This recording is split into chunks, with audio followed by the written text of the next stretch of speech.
மற்றொரு அண்மை செய்தி. சின்னசேலம் அதிமுக அலுவலகத்தில் மோதல் ஏற்பட்டிருக்கிறது. அதிமுக ஒன்றிய அலுவலகத்தில் இரு கோஷ்டிகளிடையே மோதல் ஏற்பட்டிருக்கிறது. மாவட்ட செயலாளர் குமரகுரு ஆதரவாளர்களுக்கும் அதேபோல சங்கராபுரம் எம்எல்ஏ ராகேஷ் ஆதரவாளர்களுக்கும் இடையே மோதல் ஏற்பட்டதால் அந்த பகுதியில் பரபரப்பு ஏற்பட்டிருக்கிறது. இதனால் அந்த பகுதியில் பாதுகாப்பு கருதி முன்னெச்சரிக்கை நடவடிக்கையாக காவல்துறையினர் குவிக்கப்பட்டிருக்கிறார்கள்.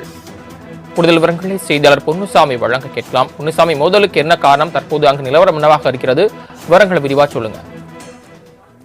வணக்கம் சரவணன். கள்ளக்குறிச்சி மாவட்டம் சின்னசேலத்தில் அதிமுகவில் உட்கட்சி மோதல் ஏற்பட்டுள்ளது. அதிமுக மாவட்ட செயலாளர் குமரகுரு மற்றும் அவரது ஆதரவாளர்களுக்கும் சங்கராபுரம் சட்டமன்ற உறுப்பினர் ராகேஷ் மற்றும் அவரது ஆதரவாளர்களுக்கும் மோதல் ஏற்பட்டதால் இந்த பரபரப்பு ஏற்பட்டுள்ளது. கள்ளக்குறிச்சி மாவட்டம் சின்னசேலம் முருகன் கோவில் அருகே உள்ள அதிமுக ஒன்றிய அலுவலகத்தில் மாவட்ட செயலாளர் குமரகுரு தலைமையில் ஆலோசனை கூட்டம் நடைபெற்றது.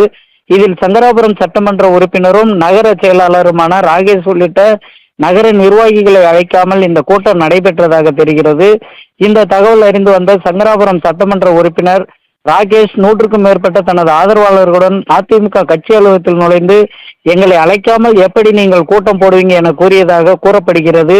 இதனால் அவர்களுக்குள் வாக்குவாதம் ஏற்பட்டதாக கூறப்படுகிறது. இதனால் மாவட்ட செயலாளர் ஆதரவாளர்களுக்கும் எம்எல்ஏ ராகேஷ் ஆதரவாளர்களுக்கும் இடையே கடும் வாக்குவாதம் ஏற்பட்டு கைகலப்பு ஆகும் சூழ்நிலை ஏற்பட்டது. இதனை அறிந்த சின்னசேலம் காவல் நிலைய போலீசார் உடனடியாக சம்பவ இடத்திற்கு வந்து பேச்சுவார்த்தை நடத்தி எம்எல்ஏ ஆதரவாளர்களை வெளியே அனுப்பினார்கள். இருந்த போதிலும் எம்எல்ஏ ஆதரவாளர்கள் மாவட்ட செயலாளர் இங்கிருந்து போகும் வரை நாங்கள் இந்த இடத்தை விட்டு போக மாட்டோம் என கூறியதாக கூறப்படுகிறது. சூழ்நிலையை புரிந்து கொண்ட அதிமுக மாவட்ட செயலாளர் குமரகுரு அங்கிருந்து தனது காரில் உடனடியாக புறப்பட்டு சென்றார். இதனைத் தொடர்ந்து எம்எல்ஏ ஆதரவாளர்களும் அங்கிருந்து கலைந்து சென்றனர். ஏற்கனவே எம்எல்ஏ ராகேஷ் தேர்தல் நேரத்தில் தன்னை தோற்கடிக்க பல்வேறு கட்ட முயற்சிகளை குமரகுரு எடுத்தார் எனவும் தன்னை துன்புறுத்தியதாகவும் சில நாட்களுக்கு முன்பு செய்தியாளர்களை அழைத்து பேட்டி அளித்தார் என்பது குறிப்பிடத்தக்கது. இப்போது அங்கு பதட்டமான சூழ்நிலை நிலவுவதால் போலீஸ் பாதுகாப்பு போடப்பட்டுள்ளது. சரவணன், தாங்கள் வழங்கிய தகவல்களுக்கு நன்றி பொன்னுசாமி.